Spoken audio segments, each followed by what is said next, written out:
பென்ஸுக்காரு நாங்கள் சொல்லலை, திரள் நிதி நாங்கள் சொல்லலை. பூர்வீகமாக நீங்கள் எப்போ கட்சி தொடங்கி உங்களுக்கு எப்போ பென்ஸு கார் வந்துச்சோ, எப்போ நீங்கள் திரள் நிதி ஆங்கங்கே கோடி கோடியாக குவிச்சு நீங்கள் ஈசிஆரில் வீடு வாழ போனது எல்லா கதைகளுமே நாங்கள் சொல்லலை.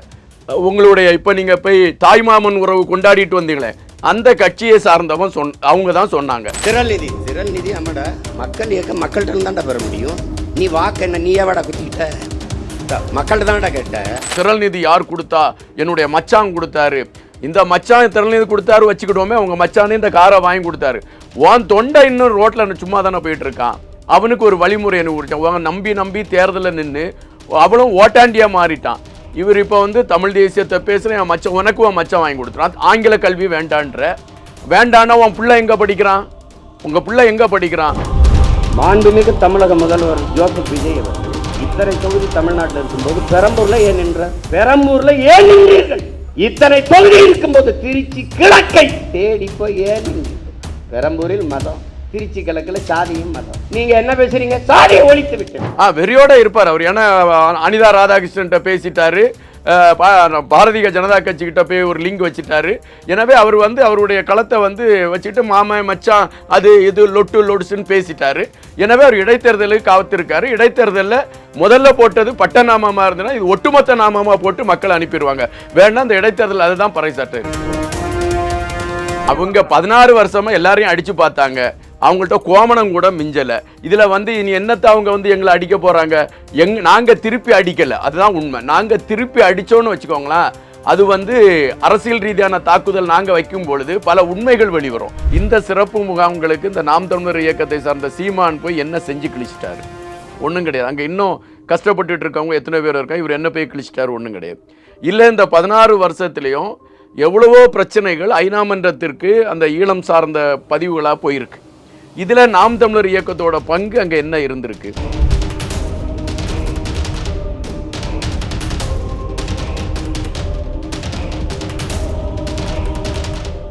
ரியல் ஒன் உறவுகளே, நடுநிலையோடு பொறுப்புடன் செய்திகளை வழங்கி பல லட்சக்கணக்கான மக்களின் நம்பிக்கையை பெற்ற நமது சேனலின் வளர்ச்சிக்கு உங்கள் ஆதரவு தேவை. இந்த ஊடக பயணம் தொடர்ந்து வலுப்பெற திரையில் தெரியும் QR கோட் ஸ்கேன் செய்தோ அல்லது டிஸ்கிரிப்ஷனில் உள்ள வங்கி விவரங்கள் மூலம் உங்களால் முடிந்த அளவு சப்போர்ட் செய்யுங்கள். உங்கள் ஒவ்வொரு ஆதரவும் நமது குரலை இன்னும் பல லட்சம் பேரிடம் கொண்டு செல்ல உதவும். ரியல் ஒன் நேயர்களுக்கு வணக்கம். இன்று நம்மளுடைய நேர்காணலுக்கு தாவேகாவின் மாநில செய்தி தொடர்பாளரான திரு இன்பா அவர்கள் இணைஞ்சிருக்காங்க. வணக்கம் சார். வணக்கம்.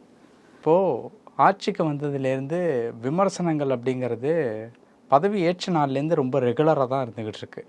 இதில் குறிப்பிட்டு சொல்லப்படக்கூடிய விமர்சனம் என்ன அப்படின்னா, நாம் தமிழர் கட்சியிலிருந்து வரக்கூடிய விமர்சனம். எதிர்கட்சியை விட ரொம்ப வேகமாக நாம் தமிழர் கட்சி தான் இருக்காங்க.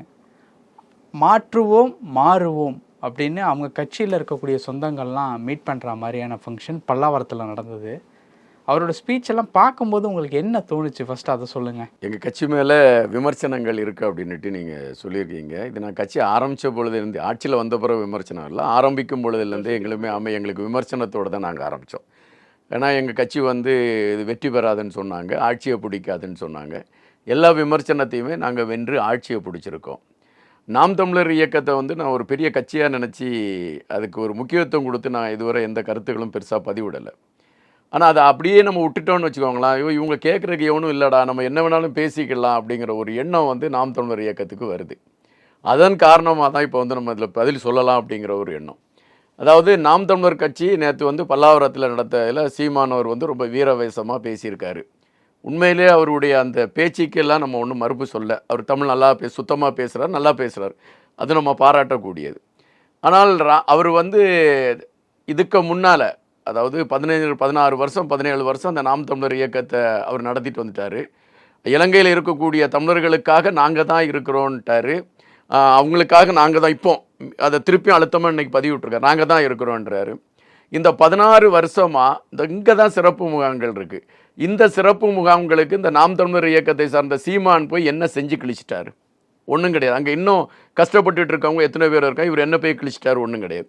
இல்லை, இந்த 16 வருஷத்துலேயும் எவ்வளவோ பிரச்சனைகள் ஐநா மன்றத்திற்கு அந்த ஈழம் சார்ந்த பதிவுகளாக போயிருக்கு. இதில் நாம் தமிழர் இயக்கத்தோட பங்கு அங்கே என்ன இருந்திருக்கு? அவருடைய ஒரே குறி அந்த திரள் நிதி. இன்றைக்கி அதை ஓப்பனாக சொல்லியிருக்காரு, நாங்கள் திறன் நிதி வாங்கிய என்னுடைய வாகனத்தை வாங்கினேன். பிறகு எப்படி நீ வாங்கின? நீ 3 படம் மச்சான் வாங்கி கொடு. மச்சான் இதுக்கு முன்னால் மச்சான் இது வந்து 16 வருஷம் மச்சான் எங்கே போனார்? 3 படம் நீ வந்து 3-4 படம் டைரக்ட் பண்ணியிருந்த, ஒரு 2-3 படம் நடிச்சிருந்த. கலைஞர் கருணாநிதி சொன்னார், எனக்கு இவ்வளோ சொத்து எப்படி சேர்ந்துச்சுன்னா நான் வசனம் எழுதி திரைப்படத்தில் சம்பாதிச்சேன்னாரு. ஏறக்குறைய அதே பாணியை தான் இவரும் கையில் எடுத்திருக்காரு. நான் அதாவது அந்த திரைப்படத்தில் இவருக்கு கோடியாக குமிஞ்சிச்சு. பாஞ்சாலங்குறிச்சி படம், தம்பி படம், அந்த 2 படம் மட்டும்தான் அவருக்கு பேர் வாங்கி கொடுத்த படம். மிச்ச வாழ்த்துகள்னு ஒரு படம் நினைக்கிறேன். மிச்ச படங்கள் எல்லாமே அவர் அது என்ன படம்னு அவருக்கும் தெரியாது, நமக்கும் தெரியாது. அப்படிப்பட்ட படங்கள் தான் அவர் கொடுத்தாரு. இப்போ வந்து நான் வந்து அது எனக்கு வந்து திரள் நிதி யார் கொடுத்தா? என்னுடைய மச்சான் கொடுத்தாரு. இந்த மச்சான் திரள் நிதி கொடுத்தாரு வச்சுக்கிட்டோமே, அவங்க மச்சானே இந்த காரை வாங்கி கொடுத்தாரு. உன் தொண்டை இன்னும் ரோட்டில் சும்மா தானே போயிட்டு இருக்கான். அவனுக்கு ஒரு வழிமுறை என்ன நம்பி தேர்தலில் நின்று அவளும் ஓட்டாண்டியாக மாறிட்டான். இவர் இப்போ வந்து தமிழ் தேசியத்தை பேசுகிறேன், என் மச்சான் உனக்கு உன் மச்சான் வாங்கி கொடுத்துறான். ஆங்கில கல்வி வேண்டான்னா உன் பிள்ளை எங்கே படிக்கிறான்? உங்கள் பிள்ளை எங்கே படிக்கிறான்? நீ இப்போ மேடையிலிருந்து பைத்தியக்காரன்டாங்கிற தமிழ்நாட்டு மக்களை எல்லாம் பார்த்து, அப்போ நாம் தமிழர் இயக்கத்தில் இருக்கவெல்லாம் யோக்கியனா? அவன் ஒருத்தனுமே பைத்தியக்காரன் கிடையாது. ஒட்டுமொத்தமாக 16 வருஷம் ஒரு கூட்டத்தையே வச்சு பைத்தியக்காரத்தனமாக ஒரு செயல்பாடுகளை பண்ணிக்கிட்டு விமர்சனங்கிற பேரில் வந்து அரசியல் ரீதியான கருத்தியல் பதிவு பண்ணலாம். அதாவது ஒரு அரசியல் ரீதியான கருத்தியல், இவங்க வந்து ஆட்சி, அவர் சினிமாவிலேருந்து வந்துட்டார். இப்போ நீர் எங்கேருந்து வந்துரு? இப்போ சீமா எங்கேருந்து வந்தார்? நாங்கள் சினிமாவிலேருந்து வந்தோம். எம்ஜிஆர் எங்கேருந்து வந்தார்? எல்லாருமே சினிமாலேருந்து தான் தமிழ் அரசியல் களமே பேசப்பட்டிருக்கு. அதாவது காங்கிரஸ் பேர் இயக்கமாக இருக்கட்டு, திராவிட முன்னேற்ற கழகமாக இருக்கட்டு. அப்போ திரைத்துறையிலே 2 பிரிவுகள் இருந்துச்சு. காங்கிரஸை ஆதரிக்கக்கூடிய பிரிவு, திராவிட முன்னேற்ற கழகத்தை ஆதரிக்கக்கூடிய பிரிவு. அவர்களை வந்து தங்களுடைய கருத்துக்களை பதிவிட்டாங்க. அதிலிருந்து கட்சியில் ஒவ்வொரு ஆளும் வர ஆரம்பித்தாங்க. அந்த திரை சார்ந்த களங்கள் தான் தமிழகத்தில் அரசியல் களமாக பேசப்பட்டிருக்கு சுதந்திரத்துக்கு பின்னால். இவர் வந்து நான் வந்து இங்கே இப்போ வந்து நடிகர் 4 ஆள போயிட்டார்னா என்ன தவிர அவர் ஆண்டுட்டார். நடிகர் 4 ஆள வந்தார், உண்மைதான். அவருடைய ப்ரொஃபஷனல் நடிகர், அவர் 4 ஆள வந்திருக்கார், நல்லா தானே பண்ணிட்டு இருக்கிறாரு. என்ன குறைய கண்டீங்க நீங்க? இப்போ திரள் நிதி திருடன் அப்படின்னு முன்னாடி நம்மளை வந்து சொன்னாங்க. இப்போ பிளாக் டிக்கெட் திருடன் வந்துட்டாரு அப்படிங்கிற மாதிரி வந்து சொல்றாரு. நாங்கள் வந்து பிளாக் டிக்கெட் வாங்கி நாங்கள் விற்றோன்னு வச்சுக்கோங்களேன். அவருடைய கருத்து இப்படி, நாங்கள் பிளாக் டிக்கெட் வாங்கி விற்றோம். நாங்கள் வந்து குருதியில் ரத்தம் சிந்தி ஒவ்வொருத்தனும் செத்து சுண்ணாம்பான மண்ணில் இருக்கக்கூடிய மக்களுடைய உழைப்பை பிடுங்கி அதில் வரக்கூடிய பணத்தில் நாங்கள் வாழலை. நாங்கள் வாழலை. இல்லை, திரள் நிதியில் நாங்கள் ஒரு டீ கூட குடிக்கல. அவர் இப்போதானே அதை டீ குடிக்கலைங்கிறாரு. அதை நிரூபிக்க முடியுமா? அவரால் சொல்ல முடியுமா டீ கூட குடிக்கலன்னுட்டு? அவரால் சொல்ல முடியுமா? அவருக்கு பையன் 50 லட்சம் ரூபா கட்டி படிக்க வைக்கிறாங்களா, அந்த பணம் அவருக்கு எங்கேருந்து வருது? அவர் என்ன தொழில் பண்றாரு? அவருக்கு ஏது காசு? அப்போ ஏது காசு? அவருக்கு ஏது காசு சொல்லுங்க. அவர் சம்பாதிக்கல, ஒரு கட்சி தலைவர், அவர் ஒவ்வொரு இடமா போய் பிரச்சாரம் பண்ணார். ஒரு கட்சி நிர்வாகிகள் அவருக்கு ஒரு பிரச்சாரத்துக்கு காசு கொடுக்குறாங்கன்னே வச்சுக்கோங்க. அதை பத்தி என்ன கவலை? அந்த கட்சி கொடுக்குறாங்க, காசு கொடுக்குறாங்க, அது கூட திரள் நீதி தானே. அந்த திரள் நிதியை நீங்கள் வாங்கி தானே நீங்கள் அப்போ செலவு பண்ணிட்டு இருக்கீங்க. எத்தனை பேர் இலங்கை தமிழர்கள், எத்தனை பேர் அதாவது காணொலிகள் வெளியிட்டிருக்காங்க, நாங்கள் சீமானை நம்பி நாங்கள் திரள் நிதி கொடுத்து மோசம் போயிட்டோம், எத்தனை பேர் இருக்கு? அதுக்கெல்லாம் அவரை பதில் சொல்லுங்களா? அவர் திரள் நிதி வாங்கலன்னுட்டு. நீங்கள் யூடியூப்ல பார்த்தாலே இருக்க, திரள் நிதி சீமான்ட்ட கொடுத்துருக்கோன்ட்டு எத்தனை யூடியூப்ல பேசியிருக்காங்க இலங்கை தமிழர்கள். அவர் சொல்ல வேண்டியதானே. இல்லை, இடைத்தேர்தல் எப்போதான் வரணும்னு நான் வெறியோட காத்துக்கிட்டு இருக்கேன். வெறியோட இருப்பார் அவர். ஏன்னா அனிதா ராதாகிருஷ்ணன்ட்ட பேசிட்டாரு, பாரதிய ஜனதா கட்சி கிட்ட போய் ஒரு லிங்க் வச்சுட்டாரு. எனவே அவர் வந்து அவருடைய களத்தை வந்து வச்சுட்டு மாமா மச்சான் அது இது லொட்டுன்னு பேசிட்டாரு. எனவே அவர் இடைத்தேர்தலுக்கு காத்திருக்காரு. இடைத்தேர்தலில் முதல்ல போட்டது பட்ட நாமமா இருந்ததுன்னா இது ஒட்டுமொத்த நாமமா போட்டு மக்களை அனுப்பிடுவாங்க. வேணா இந்த இடைத்தேர்தல் அதுதான் பறைசாட்டம் இருக்கு. ஓகே சார், இப்போ இடைத்தேர்தலாக இருக்கட்டும், இந்த பிளென்ஸ் கார் விவகாரமாக இருக்கட்டும், இது எல்லாத்தையும் தாண்டி இப்போ தாவேக்காவை விமர்சனம் பண்ணுறது, விஜய் அவர்களை குறிப்பிட்டு விமர்சனம் பண்ணுறது அப்படிங்கிறது வந்து ரொம்ப காட்டமாக போனதுக்கு உண்டான காரணம் என்ன? ஏன்னா இரு திராவிட கட்சிகளினுடைய தீமை தான் இந்த அளவுக்கு ஒரு கவர்ச்சி ஆதரித்து ஆட்சியில் உட்கார வச்சிருக்கு அப்படிங்கிறத குறிப்பிட்டு பேசுகிறாரு. அதாவது சீமான் அவங்களுக்கு வந்து ஒரு பொறாமைன்னு ஒன்று உண்டு. இப்போ இருக்கிறது அவருடைய இதாக தான் பொறாமை. 16 வருஷமாக நம்ம கத்தி பார்க்குறோம். இதோ மாடுக்கு விழா நடத்தினோம், மயிலுக்கு விழா நடத்தினோம், மலைக்கு விழா நடத்தினோம், மண்ணுக்கு விழா நடத்தினோம், எல்லாத்தையும் நடத்தி பார்த்துட்டு அந்த தமிழ் மக்கள் வந்து நம்மளை ஏற்றுக்கலை அப்படிங்கிறது அவருக்குடைய ஒரு பெரிய காழ்ப்புணர்ச்சியாக இருக்குது. இன்னொன்று பார்த்தீங்கன்னா, அவர் வந்து இடைத்தேர்தலை மையப்படுத்திய ஒரு களம் எடுக்கணும். இந்த தேர்தல், சட்டமன்ற தேர்தல் நடைபெற்ற காலகட்டங்களில் நீங்கள் நாம் தமிழர் இயக்கத்தை சார்ந்த யாராவது அவங்க வந்து இந்த ஈழ பிரச்சனை பற்றியோ அல்லது மேதக பற்றியோ ஏதாவது பேசுனாங்களா? இப்போ தோல்வியெல்லாம் அடைஞ்ச பிறகு திருப்பியும் அந்த பல்லவியை அவங்க கொண்டு வராங்க. ஏன்னா நாங்கள் தான் இது அதுக்கு அக்மார்க்கு, நாங்கள் எங்களால் தான் இந்த ஈழம் சார்ந்த விஷயத்தை பேச முடியும், நாங்கள் தான் தமிழர்களுக்கு அக்மார்க் அடையாளம்னு. இன்னைக்கு பார்த்தீங்கன்னா தாவேக்கால வந்து அந்த தமிழ் உணர்வாளர்கள் எத்தனை பேர் இருக்காங்கன்னு அவருக்கு தெரியுமானா தெரியாது. ரெண்டாவது, இலங்கையில் இருக்கக்கூடிய ஈழத்தமிழர்கள் விஜய் அவங்கள வந்து உலகத்தின் எங்களையெல்லாம் பாதுகாக்கக்கூடிய தலைவர் என்கின்ற உலக தலைவராக பார்க்கக்கூடிய ஒரு களத்தை எடுத்து அவரை சந்திச்சுக்கிட்டு இருக்கிறாங்க. உலக தலைவர்னு சொல்றீங்க, சினிமாவில் நடிக்காத ஜோசப் அரசியலுக்கு வந்தா மட்டும் எங்கேருந்து வந்துச்சு அந்த ஜோசப் விஜய் அப்படிங்கிற பேரு? அது வந்து என்னுடைய பேருனா எப்படி யூஸ் பண்ண நான் முடிவு பண்ண, நீ சொல்லி நான் என் பேர் போட அரசியலுக்காக ஓட்டு அரசியலுக்காக இல்ல. அவர் இப்போ வந்து நான் வந்து ஒரு நிர்வாகியா இருக்கேன், அதாவது தமிழக வெற்றி கழகத்தில் நான் நிர்வாகியா இருக்கேன். நான் வந்து ஒரு பத்திரிகையாளர், நான் ஒரு எழுத்தாளர், நான் மூஞாசே இன்பான் தான் எழுதுவேன். ஆனால் எங்களுடைய கட்சியிலேருந்து நான் அப்படி என் பேரை கொடுத்தம்போது அதெல்லாம் ஏற்றுக்க முடியாது, உன்னுடைய பேர் முழு பேரை சொல்லுன்னாங்க. அந்த மூக்கு நாக்கு சேக்கு என்ன விளக்குன்னு சொல்லி அந்த பேரை எழுதி கொடுத்த பிறகு தான் கட்சியில் வந்து எனக்கான அங்கீகாரத்தை அவங்க கொடுக்கவே முன் வந்தாங்க. இது வந்து எங்களுக்கு கட்சியோட ஒரு நிலைப்பாடு. எல்லாருக்குமே அவங்களுடைய முழு பேர் என்ன அதை பதிவு பண்ணி, அவங்களுடைய ஆதார் ஐடி என்ன, அவங்களுடைய அட்ரஸ் என்ன, எல்லாமே பக்காவாக பதிவு பண்ணி தான் எங்களுடைய கட்சி நடந்துகிட்டு இருக்கு. எனவே அதுக்கு அந்த அடிப்படையில் தான் அவர் வந்து அவருடைய முழு பேரை சொல்லியிருக்காரு. திரையுலகத்தில் வந்து அவர் விஜய்னு வச்சுக்கிட்டாருன்னா அந்த சென்டிமெண்ட் அப்புறம் அந்த டைமில் விஜய்ங்கிறது வெற்றி என்கின்ற அடிப்படையில் அதை விஜய்னு வச்சுக்கிட்டார். இப்போ வந்து ஒரு அரசியல் கட்சின்னு வர சமயம் என்னை பற்றிய முழு விவரம் மக்களுக்கு தெரியணும். என்னுடைய பேர் என்ன, என்னுடைய தந்தை பேர் என்ன, என்னுடைய தாயார் பேர் என்ன, என்னை சார்ந்த நிகழ்வுகள் என்ன, இதெல்லாம் தெரியணும்னுட்டு எல்லாருக்குமே எங்களுக்கு மட்டும் இல்லை, அந்த கட்சியில் இருக்க எல்லாருக்குமே அதான் இல்லை. அதைத்தான் அவர் செஞ்சிருக்காரு. இதுல இவருக்கு என்ன குறைய கண்டுபிடிச்சிட்டாரு இவரு? பெரம்பூர் தொகுதியில நீ ஏன் நின்ன, கிழக்கு திருச்சி கிழக்குல நீ ஏன் போய் நின்ன? அங்க ஏதோ ஒரு விஷயத்த இல்ல, பெரம்பூர் தொகுதியில இவங்க சொல்ற மாதிரி எல்லாம் அங்க ஒன்றும் கிடையாது சார். அதாவது நான் முன்னாலே ஒரு டிபேட்ல கூட அதை தெளிவாக எடுத்து வச்சேன். பெரம்பூர் தொகுதியில வந்து அதாவது தமிழக வெற்றி கழகத்தை, அதாவது விஜய் அவங்களுடைய அந்த மன்றத்தை, மக்கள் இயக்கத்தை சார்ந்தவர்கள் நிறைய பேர் இருக்கான். இதுதான் அங்கே கடமையை தவிர மதம் சார்ந்தோ அரசியல் ஜாதி சார்ந்தோ அங்கே வந்து அவர் போட்டியிடலை.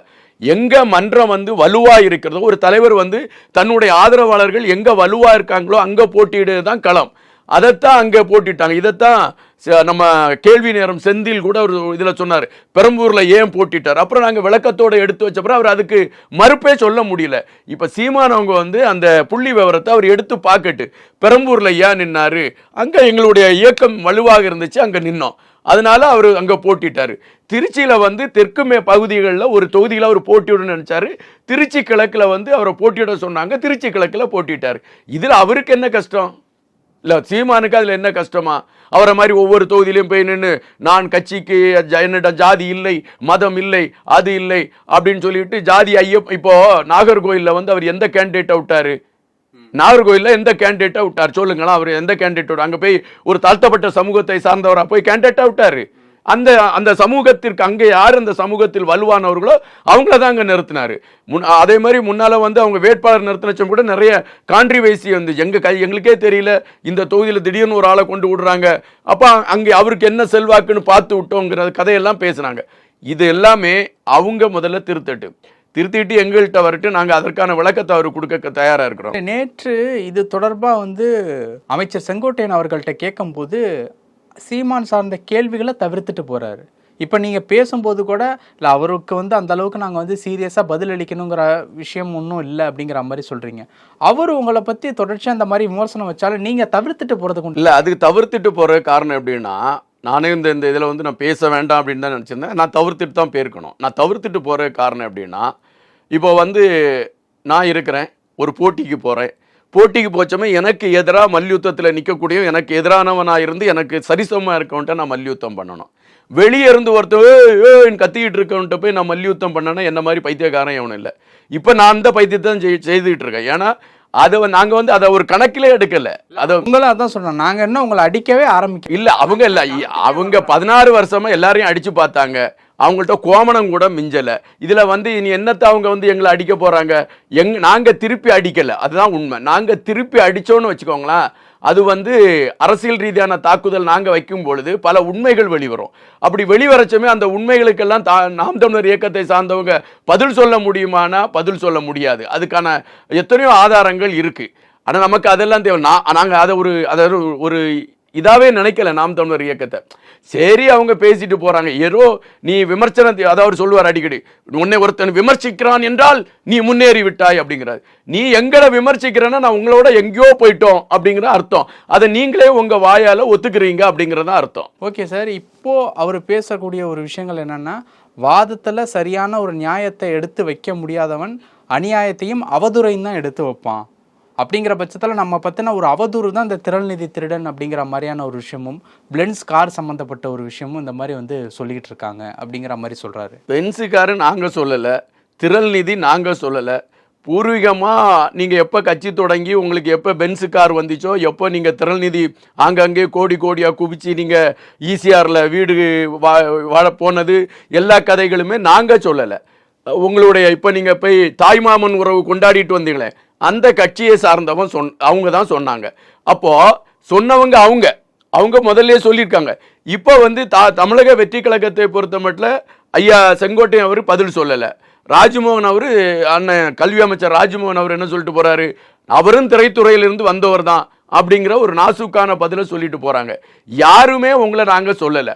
அப்படி இருக்கச்ச நீங்கள் வந்து என்னை திரள்நிதி என்று சொல்கிறீர்கள், என்னை பென்ஸ் கார் வச்சிருக்கு, அப்போ உனக்கு குத்தி இருக்கு, உன் மனசுக்குள்ளே அது குத்தி இருக்கு. நம்ம திரள்நிதி வாங்கி தாண்டா நம்ம இவ்வளோ வளர்ந்துருக்கோம், நம்ம பென்ஸ் கார் அதனால தாண்டா வாங்கியிருக்கோம், எனவே நம்ம யார்கிட்ட நம்ம இதை பற்றி பேசுறது, உடனே இப்போ ஆட்சியில் யார் இருக்கா இவங்கள வச்சு பேசிடுவோம், என்ன திரள்நிதின்னு சொன்னாங்க பென்ஸ் காருன்னு சொன்னாங்கன்னு. உங்களை நாங்கள் ஒரு பொருட்டாவே எடுக்காத பட்சத்தில் உங்களை திரள்நிதி நாங்கள் ஏன் சொல்ல போகிறோம், உங்களை பென்ஸ் கார்னு ஏன் சொல்ல, நீங்களே சத்தம் போடுறீங்க, நீங்களே கத்துறீங்க, அதுக்கு ஒரு 4 பேர் கையடிக்கிறான், ஒருத்தன் முசில் அடிக்கிறான், தமிழ்னா நாங்க தான்ப்பா. அப்ப எங்க அம்மா அப்பா எல்லாம் எங்களை என்ன வெள்ளக்காரனுக்கும் வெளியுள்ளவனுக்குமா எங்களை எல்லாம் பெத்து போட்டு போனாங்க?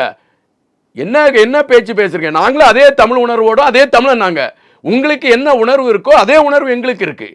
உங்களை விட நாங்க எந்த விதத்துல குறைஞ்சு போனோம்? இல்ல நீங்க எந்த விதத்துல நீங்க எங்களை விட அதிகமா போயிட்டீங்க?